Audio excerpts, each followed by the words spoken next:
Well, welcome everybody. Whether you want to go through the introductions, I suspect not. I think the first question I'd like to put to Katie, first of all, is what does Gloucestershire have to offer in the form of imports and exports? Well, I think when it comes to imports, I mean, it's fairly straightforward because, you know, the UK imports about 40% of our food now, so 37% I think at the moment we import. And, you know, Gloucestershire is a bigger part of that as anything, especially because it's also a bit of a tourist destination and we have a tourism industry, you know, during the summer. When it comes to exports, there's a lot of quality, you know, high value products being produced in the county. That's foods, it's things like cheeses in the dairy market, high quality meats as well, including, you know, beef products from, you know, rare breed or local breed animals. There's also then the alcohol trade, which is less a part of my remit, but obviously, you know, farmers in the county are producing hops, are producing cider, apples and pears and things like this, and you know, all of those are very high value added products, which, you know, as I understand it, there's a big demand for overseas. So, you know, I think for a lot of farmers it's a case of looking at what's out there, what the demand is, and looking to see if they want to expand into that value added element. You know, if you're a dairy farmer, do you want to start looking into cheeses? Do you want to, you know, start marketing your beef to a different kind of consumer rather than just selling it on the market as it already is? And these are all questions that I think farmers need to be looking at, you know, and we talked a little bit this morning about the changing context of farming in the UK going forward now, post-Brexit. And these are all questions that are part of the business resilience element of what we now have to do over the next 5, 10, 20 years in our industry. That's right. I wonder, Claire, do you want to add anything to that in terms of what Gloucestershire has to offer in terms of import, export particularly? I think the world's our oyster. I think we've never had a better chance really to look. I mean, Brexit's been a challenge, and certainly in farming, the company that I work for, Happily, which is all about importance of provenance, that was set up with two farmers downing a pint moaning about this thing called Brexit and what were farming going to do and how could farmers tell their story so they could command the margin they needed, bar humbug, which tends to be one of the challenges we've got in the farming industry, dare I say. So I think there's a real opportunity, and this is why Katie, with her role, is so important, is to lift people's confidence and be positive and look for opportunities. So instead of looking downwards and bemoaning Brexit and everything's doom and gloom, I think there's so much that we can all do collectively to raise people's spirits and be more confident and look at this as a real opportunity.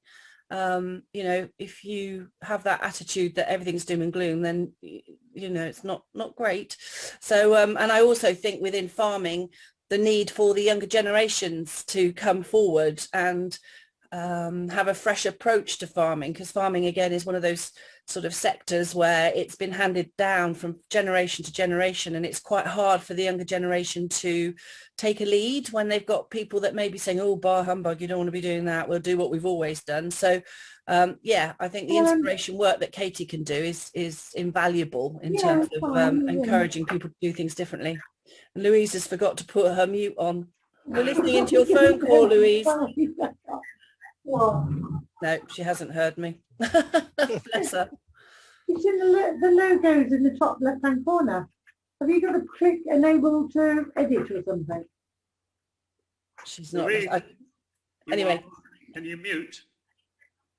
I'll put it on shares. I can put it on shares.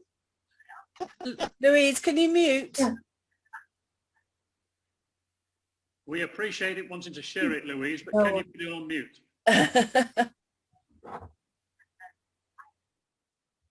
Thank you. There you go.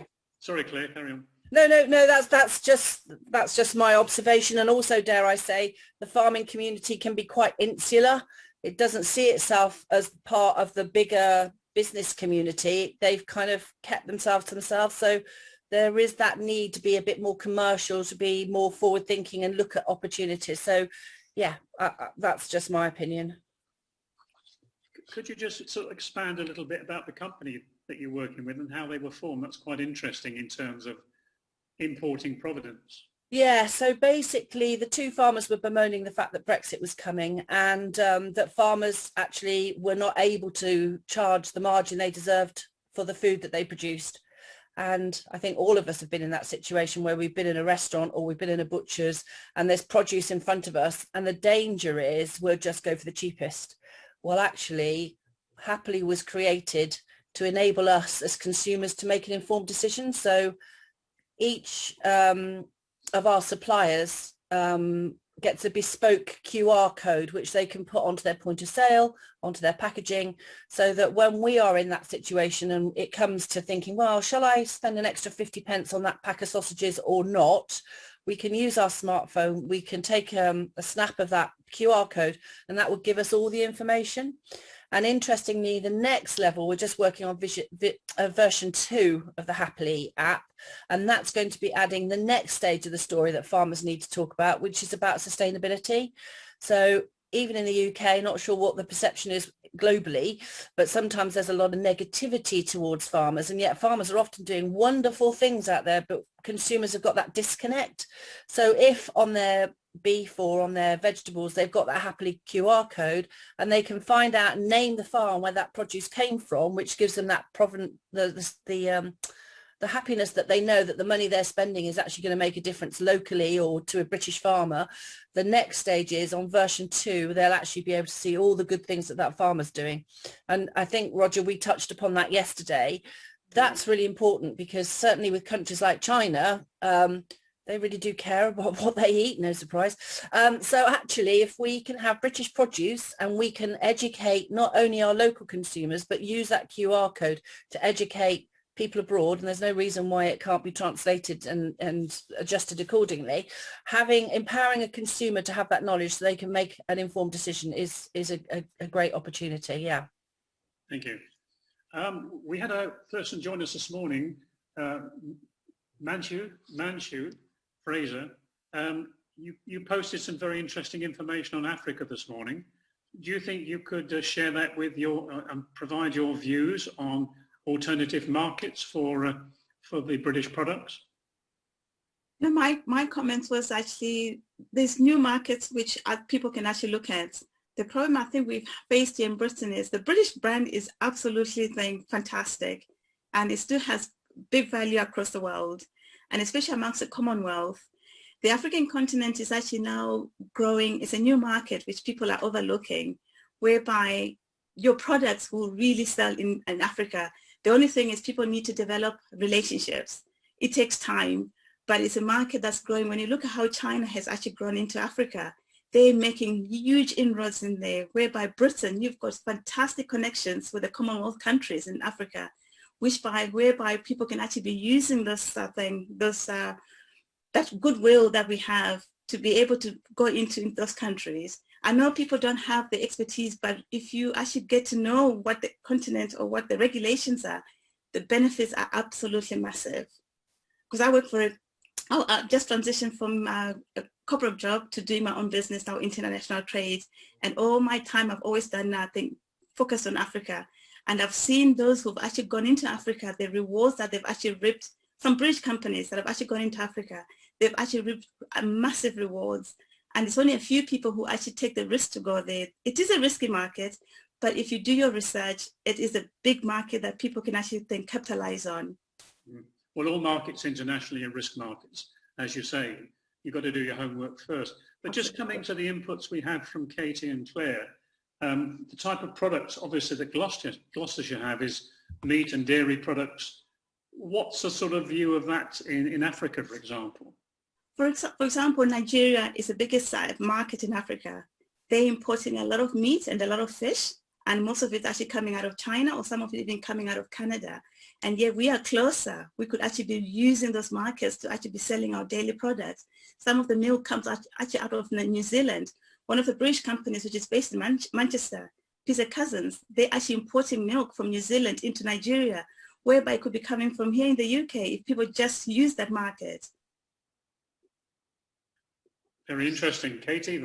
An opportunity, I guess, when we consider the other markets. Yeah, I mean, absolutely, a really interesting opportunity. But as you say, Roger, it's all about information and doing your homework. And probably Africa has been massively overlooked as a market, especially now that it's emerging much more. So yeah, I mean, it's all there for the taking, I guess. But it's who starts that, who is the one who, you know, makes us all aware, makes a whole industry aware of the potential there, as we all have made once upon a time aware of the potential of China, for example, as, you know, a market. So it's all there. It just needs someone to grab it, I guess. But it's crazy when you think they're bringing fish from Canada, yet we've got our own fishing up in here in the UK. We'll be selling the fish into Nigeria and Ghana. Huge market. I've got one client actually based in How. They're shipping over 10,000 containers, but it's all coming from China. Yet we've got fish here. We've got dairy products here. We've got beef. We could be selling that into West Africa. Interesting point. Let's have a look at that market in more detail. That's, you know, we've looked at India, China, and the Asia Pacific, and as well as the States, but Africa is certainly a big market. It's interesting, the trading with China in Africa, that's grown dramatically with the financing of a lot of infrastructure within the country, hasn't it? Absolutely, absolutely. And we have Nigeria as a former British colony. You have a fantastic brand name in Nigeria. Of course, South Africa, you've got Tanzania, Kenya, Zimbabwe, Uganda. All these are countries with our former Commonwealth countries, whereby if people were looking more into those markets, there's more business to be done. Thank you very much. Appreciate that. And that's an interesting thought for us. Can I just jump in at that point, Roger? It's quite interesting. I'm really interested in this now. I think there's an opportunity in that in Cornwall, we had a Cornwall Chamber of Commerce, and Kim Conchi, the Chief Exec of Cornwall Chamber of Commerce, was amazing in terms of looking at the county. And whenever they had the business shows, they had delegates over. So they did a lot of sort of matchmaking between some of their members to have those conversations about export. But I think one of the challenges we've got in Gloucestershire, and I hope you're going to agree with me on this one, Roger, in Cornwall, it was easy to have these conversations because you had one LEP, one unitary council, one chamber of commerce, and Visit Cornwall. So basically those four parties could work more closely together, and they did plug into the NFU as NFU too. But I think one of the challenges we've got in Gloucestershire is we don't actually have a Gloucestershire Chamber of Commerce. Business West is Gloucestershire Chamber, but they're based in Bristol. They don't have that same energy within the county. If they were based here, I'm sure they'd be all over Gloucestershire. But I think that is something just that I wanted to share, as I don't think there is that overarching umbrella that can start working on behalf of its members and bring people like you in, Roger, to talk to the members, to educate them, to think about these opportunities. So I just wanted to share that. That was just my observation. Well, I think that goes, as you're saying, in Gloucestershire as a county, there's in fact 4 different sectors, isn't there? There's the Cotswolds, Forest of Dean, Gloucestershire North, Gloucestershire South. So it's a bit of a mismatch at the moment. But thankfully, we've now got to Visit Gloucestershire. So at least Steve's doing his bit to bring food and drink to the forefront. So yeah, we've got to have a bit more of that collaboration, partnering, etc., so that we can have a united voice, I think. I think that's very true.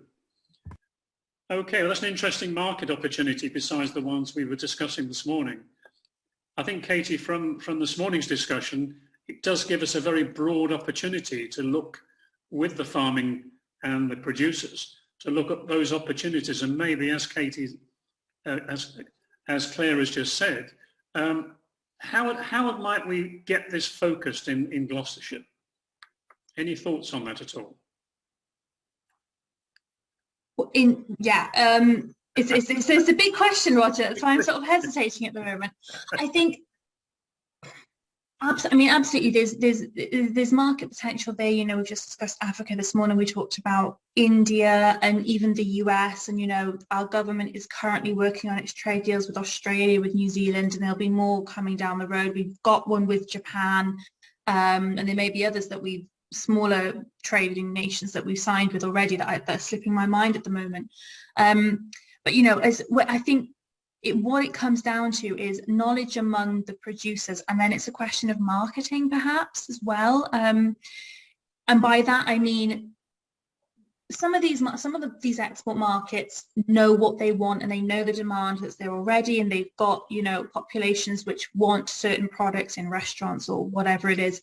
Others maybe aren't quite aware, but as we've talked about, the British brand, the Union Jack, it's universally recognized. It's a strong brand, and we need to sort of make the most of that and be promoting it elsewhere. And I know, you know, there's the likes of AHDB and there's others who do promote the brand for British food and drink overseas. But, you know, there's an element there of actual businesses and the Gloucestershire brand, which, you know, as we talked about, it's difficult to put it all together, but there's a case of getting that out there as well alongside it, and then kind of coming underneath the Union Jack. And I'm no marketing expert, so I don't know what the solution is or how to make that happen. But I'm sure that there's plenty of people who you know how to market a product overseas. You know, British people, we've done it in the past. I'm sure we can do it again, and certainly our government is after us doing that.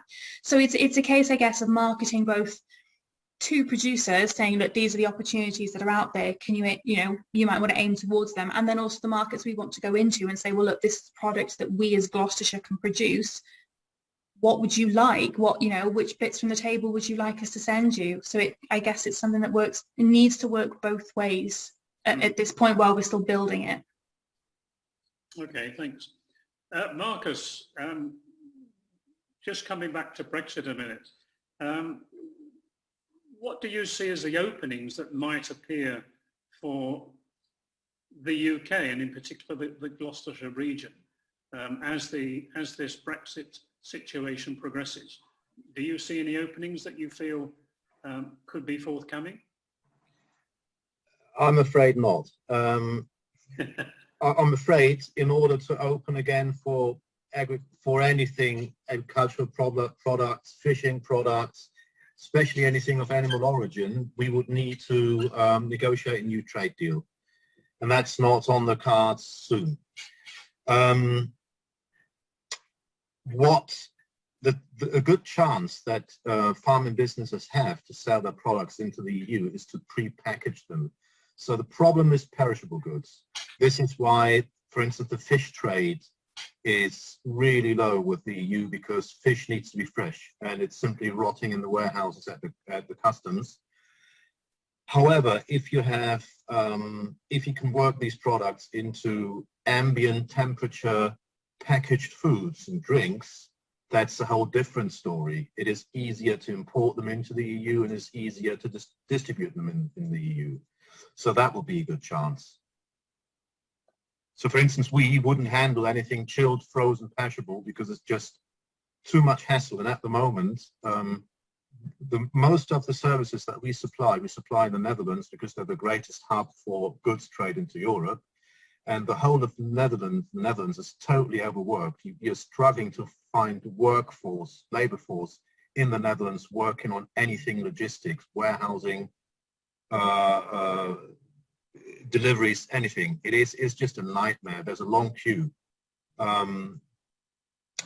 Yeah, so that will be my advice. Yeah, see that you can package food, and that will be a lot easier to sell into the EU.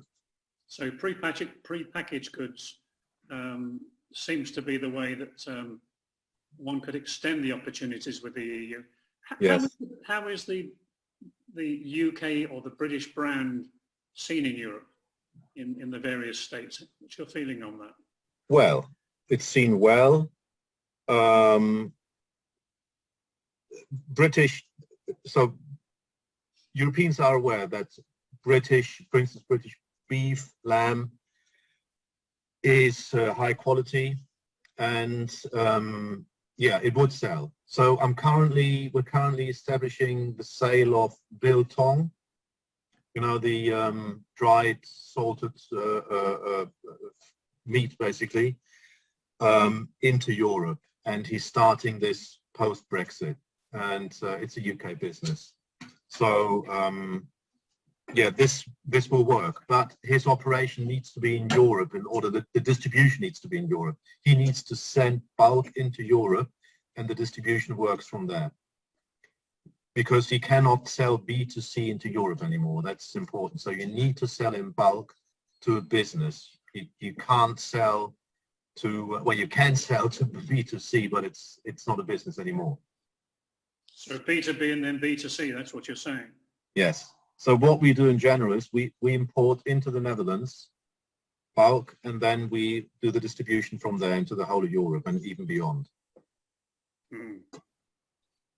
So Katie, interesting opening maybe for packaged foods rather than the fresh foods that we're talking about. Yeah, and this absolutely, and this all ties in with that with something we talked about a lot this morning, which is market knowledge, and the understanding of what it takes to get into a country. Because this is a perfect example of something has changed, and it's made it more difficult, frankly, for for UK businesses to be exporting their goods. So if you're starting, if you're a business and you're just starting to look at it now, knowing that is a problem. I don't know whether that's just a problem with the EU, it might be a problem elsewhere. And we talked about packaging a bit this morning as well, generally being an issue as well, not even just it being a non-perishable good, but also the packaging itself. These are all things which need to be taken into account, and there needs to be some education around all of that and some understanding. Because I think at the moment, that's probably missing a little bit. And, if the opportunity is there for something the likes of biltong or other dried cured meats, dairy is a bit more difficult, but certainly there are cheeses which are less perishable. That's something, if a business wants to be exporting a product that they have, that they the value added product that they don't yet produce, they need to be aiming for one of these things, which is easier to export, which they can transport and can be stored and can be distributed without that kind of ticking time bomb of 3 days and it's rotten. So that's all something that needs to be, taken into consideration and used in the education of farm businesses, I think. On labelling, worldwide, the labelling requirements are always different. It's a minefield of opportunity. Can I say something regarding labelling? Yes, yeah. Yeah. So you need to be in the EU for labelling requirements, but you have the chance to either establish a company in the EU, and you can't do this in every country, or you can use a representative. Yeah, there are agents or distributors. So if you use a third party, there's obviously always, this implies being dependent on that third party. This is to be considered, yeah. Not necessarily bad. So if you have a supermarket chain that say, okay, we trust in your product, we will be the legally the people bring that product into the market and therefore fulfill the labeling requirements by having their address on the labels. That's fine if you trust them. That's not always the case. It is an advantage also. So basically from April 23, the corporation tax in the UK will rise to 25%. The Dutch have just lowered theirs to 15%. So you'd save a lot of taxes if you were to establish a company in the Netherlands. And you can do that from the UK, and you can operate the company with a remote control. If you have the right partners, for instance, we provide that, yeah. Many people shy away from having a second company that they imagine it's the same thing as having your UK company, but it isn't. Because if you trade goods, you have all the data of trading these goods. You can convert these data into the accountancy, and you don't have any overheads, you don't have any payroll, nothing. It's just the simple distribution services that you need, that you use, and you wouldn't need to deduct anything like the cost for car leasing or for whatever. So it's a very, very simple process. And we have chartered accountants there and other people who do the administration, job done. But you need to fulfill certain criteria. Not just anybody can go to the Netherlands and for instance, and open a business. That's not possible, for instance, in France or Belgium. So you need to know which country to go to. You need to have your contacts, otherwise it wouldn't work. But in practice, it is possible. It is just something that people need to get used to, and it is something that needs to trend. If something's not trending in the UK, it's very hard to sell a service. and people need to be convinced that it's working. So if they see it's working for others, they will jump on that bandwagon and do it themselves. And we're pretty early. It's pretty early with all the remedies of Brexit that one might that are there, all the tools that are there for you, especially as a lot of things change in the EU also, the whole EU legislation. For instance, from the beginning of this year, you need exporter of record services for non-EU companies that export goods from the EU. In July, you have 2 new sets of legislation regarding goods sales into the EU, mainly e-commerce sales, and so it's constantly changing. It's dynamic. You've got to be on top of this. Yeah? And so this is why we constantly have new services to adapt to the new legal situation or market situation. Thank you, Mark. I think that comes back to what we were talking about this morning, Katie, and that is you have to have the experts to understand and how to develop and enter the market. It's crucial. And again, Richard, we spoke about funding this morning. Just listening to what Marcus has said, is there any funding opportunities there for the likes of the farmers and so forth to support their opportunities into Europe? Well, yeah, yes, there is. I mean, particularly for farmers who have got, businesses that have continued to trade during the last year. I mean, I know things have been difficult at times, and certainly, for certain fresh products, the drop of the restaurant trade and hotels has had an impact. But by and large, people have still needed to eat, to be blunt. So it means that people have perhaps bought more over the last year. So farmers as a whole have probably survived better than a lot of businesses. So if they then see an opportunity, and if it is to set up an overseas company, some of the finance companies have operations in Europe and can help, or they could just fund better the UK entity. So if you've got a farm in Gloucestershire that's been doing relatively well, it's producing cider, for example, or mead or something that they now want to export into Europe, then there's a reasonably good chance they'll get the funding. The funding would then go into the UK entity, and then that money would then be used to move overseas to set up the entity. Getting funding in the UK for a Dutch business, directly, maybe more tricky. But again, most of the banks now, a lot of the big banks could do that. So I would be confident. Then you've got other the farming business again. Usually you've got assets which it can be used to borrow against, depending on the confidence of the business. And if somebody's, setting up a new smoking operation, or you've mentioned biltong, which obviously requires drying chambers, and I'm not sure what else, packaging, all that sort of machinery can be funded probably between 60 and 80% of value, just in the machinery. So, those are things that are relatively easy for me to fund.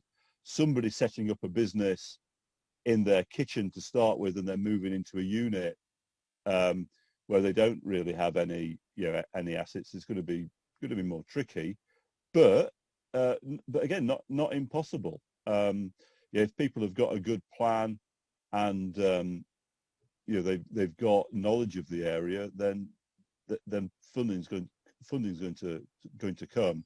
And specifically, the startup business loans, they've been very popular over the last year as people have started their own businesses. And if you've got two people setting up a business together as directors, then you can borrow up to £50,000 relatively easily, and that often is enough to get an operation going. Okay, so there's money around to set up if you want to move to Europe or you want to develop in Europe. and also presumably overseas from what you're saying, other than the European market. Yes, but again, so it all depends how you're going to do it, and what, you know, if you want to, I couldn't fund. If you set up a business in the Netherlands, you didn't have a UK operation, then you need to talk to other people other than myself. But if you're a UK operation branching out into Europe or Africa or wherever, then it's relatively, what you would do is fund the UK operation, so it could then invest in the overseas operation. That would be the way that I would do it, which would be the most straightforward. Okay, thank you, Richard. Any comments on that at all? I was just going to, oh, sorry, Marcus, just very quickly, I was just going to say, obviously we're concentrating very much on Gloucestershire here today in this discussion, but I did a lot of work with the Southwest Regional Growth Fund. So I was actually out in Europe promoting the Southwest as a region, which was very interesting because there was a lot of interest to come to the Southwest because we have got beautiful countryside. Because we've got beautiful countryside, we've got wonderful produce, and actually food and drink was a big driving force to get people over here. There is an organisation called Taste of the West, and what's really interesting talking to them, they're sort of a single voice for regional food and drink, and they were very aware that people were very nervous of export, especially the smaller producers. It just, to them, wasn't economically viable. They didn't have the confidence, they didn't know where to start.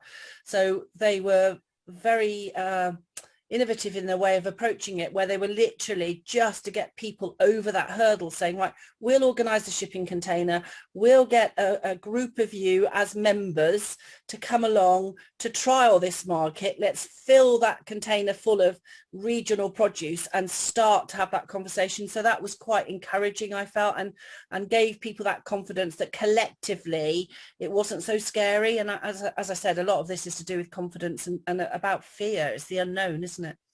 That's right.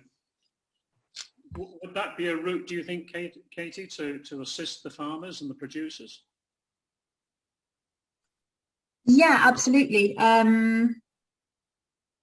Yeah, absolutely. There's, we've got to kind of take as many partners in this as we can, basically. And, we have these organisations like this set up. So, now we have Visit Gloucestershire, there's Taste of the West, there's all this kind of thing. And as I kind of mentioned before, it all fits under Brand Britain as far as I can see. I have actually spoken to people about this before, kind of the subsets of our British, we've got, the global Brand Britain, we've got the Union Jack, but under that you get a lot of little subsets of it. So, you get Welsh lamb or Scotch beef or whatever it is. And I think, and correct me if I'm wrong, Marcus, perhaps, but I think that's not always recognised overseas. What people understand is a Union Jack, and they understand the UK or they understand Great Britain. And that's what we need to be aware of, is that it is good and it is important to promote those kind of more regional brands, but I think we have to keep in mind that the global recognition for that is not there yet, and so it all needs to initially be part of the British or the UK brand in order to get the names out there. But that could just be my perception, but I'd be curious to know what Marcus thinks about that. Yes, I think there's quite an awareness, especially in Germany. I'm German originally, and other parts of maybe especially Central and Northern Europe that have a lot of time for quirky British things, but also consumer products like Scottish beef and so on, and or Welsh lamb. People know about it. Now, unfortunately, Brexit hasn't done a great deal of good for the UK image recently, so I think it would be worthwhile for farmers, anybody who offers products and food, to come over and present their products there and talk to people. So they need to do some marketing for again and make these products attractive to European markets. And I think the way food is produced in the UK, i.e. quality food,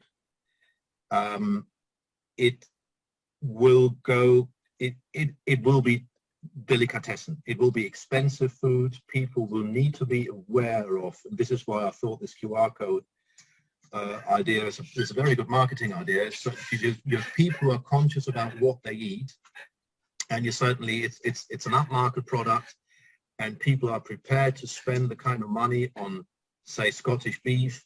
We'll just do that. There's a growing niche market for that in Germany, but on the whole, obviously, people still eat cheap supermarket food because it's there. Yeah, people want to eat the best food, but then they go out and feed the family with the cheapest stuff they can get, or because they're stingy.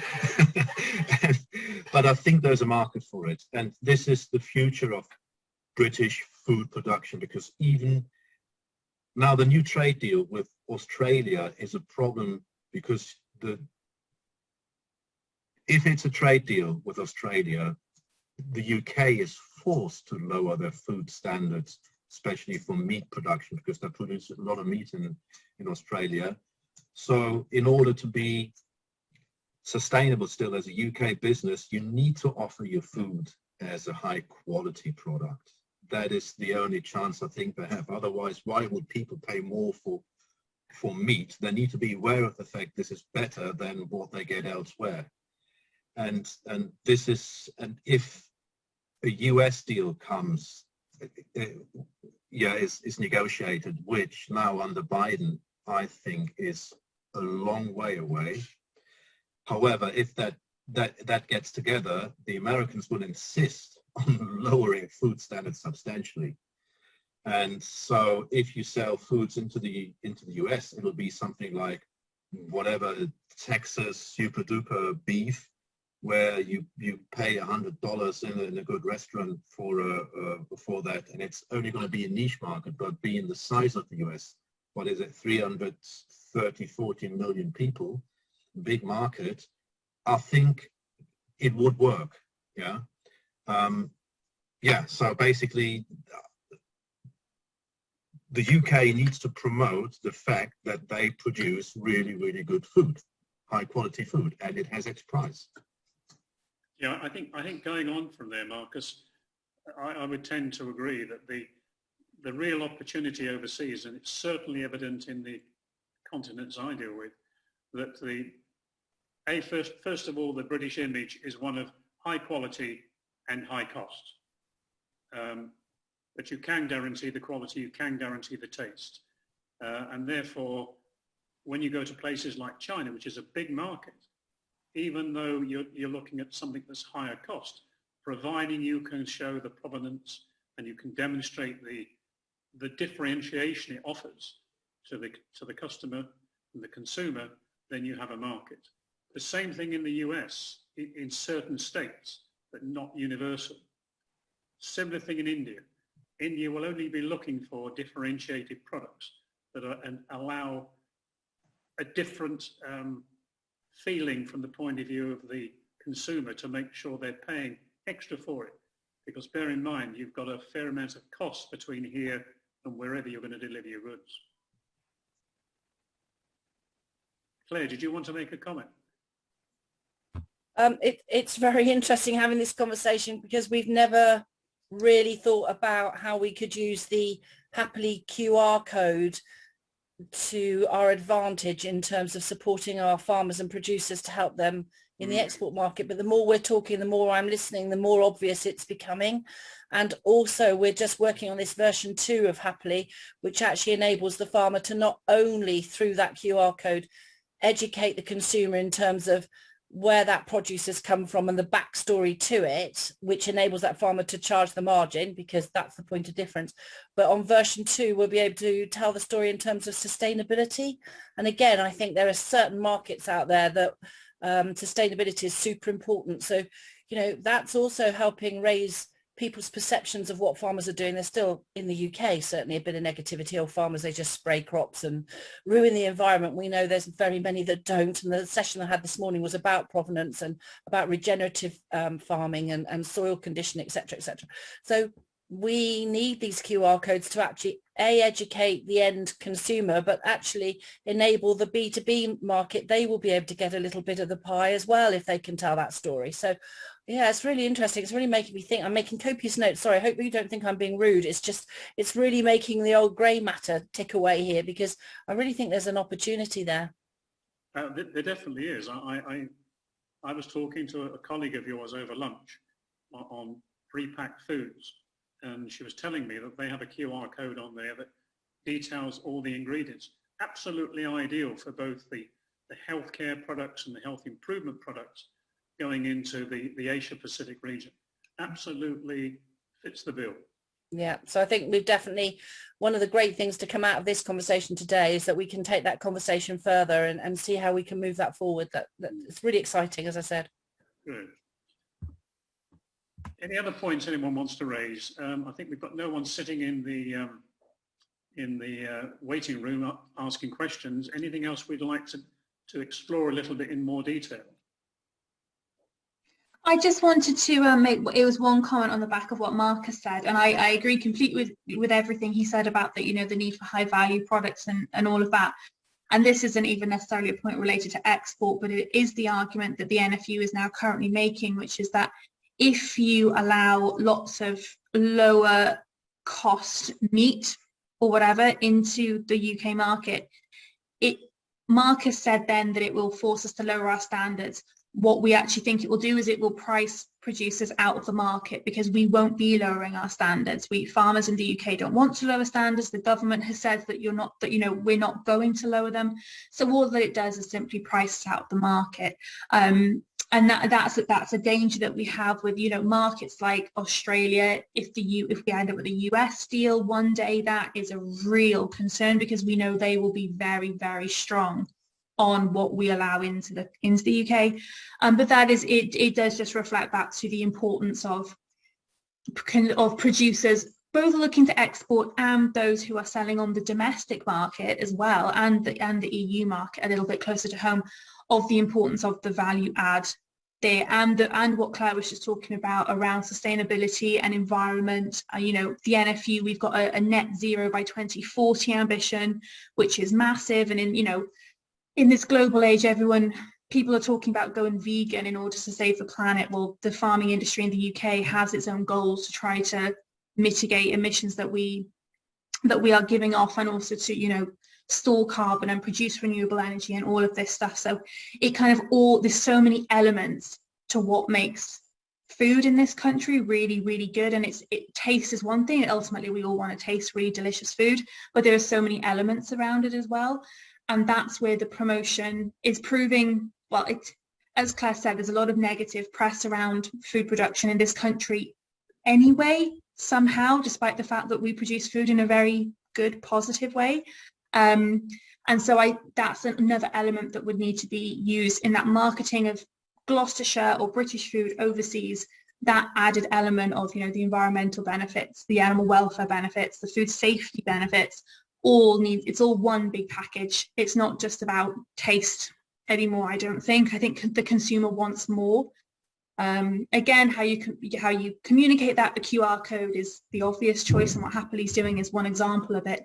But yeah, I just wanted to add that there's so much more now, that I think that anyone looking to export now in the next 5-10 years has to think about the marketing is so much more than just taste nowadays.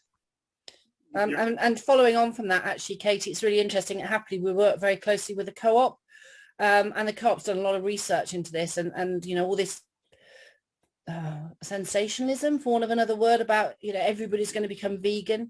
Through the research they've done, actually, that's not so.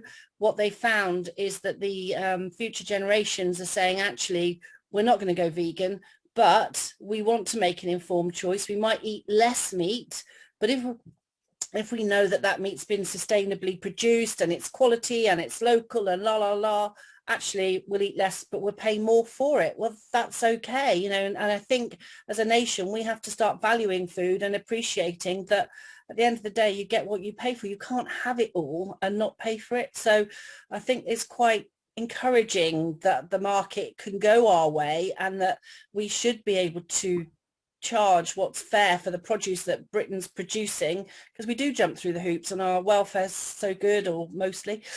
So, you know, there's a lot there, but how do we differentiate? And that's where I'm sort of why I work for Happily, because that's our way of differentiation. Claire, if I can just come in there. Again, I just want to offer China as an experience. Health food and healthy food are key to the future, besides a situation where it is good for the planet. You may be surprised to note that China has a very strong view now on improving its ecology, improving its climate, and reducing its carbon footprint. Moving off of food for a minute, electric vehicles are being produced at a much higher rate in China than they are anywhere else in the world. And they're being produced very cheaply because they have a different specification. On the food front, because of the type of illnesses that they're having in China, health and healthy food with a degree of providence behind it, enabling people to see how and where it's come from, how it's matching the climate, was discussed at the Chinese 5 and 7 year plan conference this year. So we have an ideal opportunity actually within the UK, because in many respects we are ahead of many other countries in the way our food is managed. And therefore there are significant opportunities for us, I believe. And I build on what Mark has said. We are high priced, but you know, we offer a much better range of satisfaction for the consumer than just taste. And that, I believe, is something that we can build on. And I come back, Katie, to the question of how do we get the farmers and producers to start moving? We do have to find a way, a route map, I think, in the south and southwest as a minimum, to give them guidance and a route to market, because we have a limited period to actually gain these markets. And if we're not careful, we will lose the opportunity. So maybe we can think about that and have some discussion with yourself, Claire, as well, how we move this forward in the county. And so, sorry, just to chip in on this, I think this is the perfect time. I think farming is, for many, no longer sustainable. We had again that conversation this morning that there are going to be many farmers coming out of the industry because they can't make the business wash its face. So if we can encourage farmers to diversify, to go into new markets and take the blinkers off and think wider and enable them to keep farming, and that really is why Happily was set up. Matt's family have for generations have farmed, but they knew that they had to do something different. So they've we're actually doing glamping now and events up at the farm, because farming alone for many isn't enough.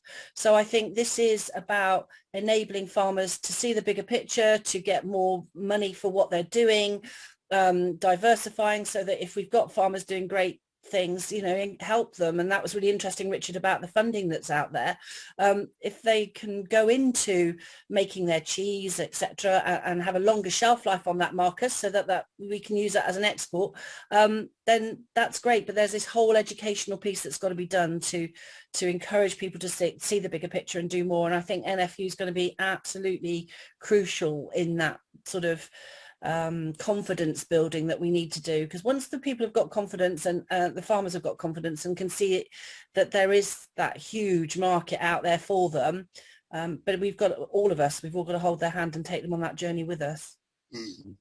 Sorry, so I mean, just going back to the funding again, I mean, we talked in general terms, but then specifically about the Southwest, you have got Swig Finance, and there's a classification of lenders in the UK called responsible lenders, and they don't, businesses that deal with them clearly still have to be commercially viable and profitable, but they have additional social criteria.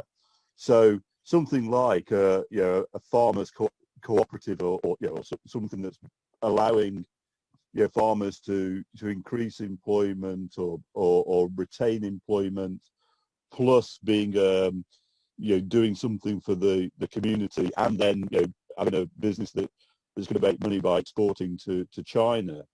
That Swig is sort of an ideal lender for that sort of thing, because that's exactly the sort of business they're interested in, and they only lend to businesses in the southwest. It's part of their name, you know. That's what their remit is, and even though they, you know, so obviously business, it's not a grant system. It is a commercial business, but it's also a non-profit.